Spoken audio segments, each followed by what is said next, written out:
కూటమి ప్రభుత్వం ఆర్టీసీని ప్రైవేటీకరించే ఆలోచనను విరమించుకోవాలని డిమాండ్ చేస్తూ అనంతపురంలో వైసీపీ ట్రేడ్ యూనియన్ నాయకులు నిరసన తెలిపారు. ఆర్టీసీని ప్రభుత్వంలో విలీనం చేసి వేలాది మంది కార్మికులకు ఉద్యోగాలు కల్పించిన ఘనత జగన్దేనని నేతలు పేర్కొన్నారు. కూటమి ప్రభుత్వం ఆర్టీసీని ప్రైవేటు చేతుల్లో పెట్టే ప్రయత్నం చేస్తుందని ఆరోపిస్తూ వెంటనే ఉపసంహరించుకోవాలని డిమాండ్ చేశారు. లేకపోతే రాష్ట్ర వ్యాప్తంగా పెద్ద ఎత్తున ఆందోళనలు ఉధృతం చేస్తామని ట్రేడ్ యూనియన్ నాయకులు హెచ్చరించారు.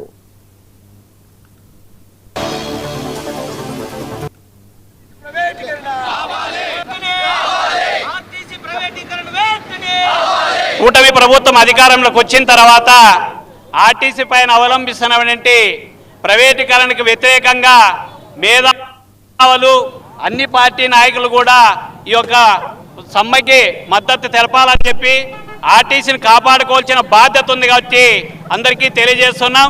మరి గతంలో వైఎస్ఆర్సీపీ పార్టీ అధికారంలోకి వచ్చిన తర్వాత 6వ తేదీ అమలు పరిస్తే 6 నెలల్లో దాన్ని ప్రభుత్వంలోకి ఆర్టీసీని విలీనం చేయడం జరిగింది.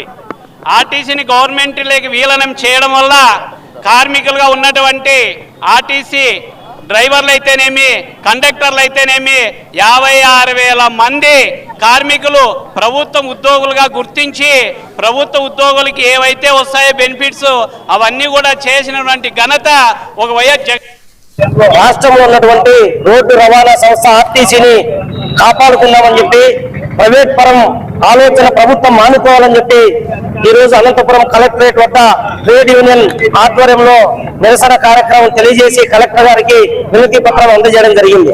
గతంలో చూసాం, చంద్రబాబు నాయుడు గారు ఎప్పుడు ఉన్నా కూడా ఈ రాష్ట్రాన్ని అమ్మే ప్రయత్నం చేశారు.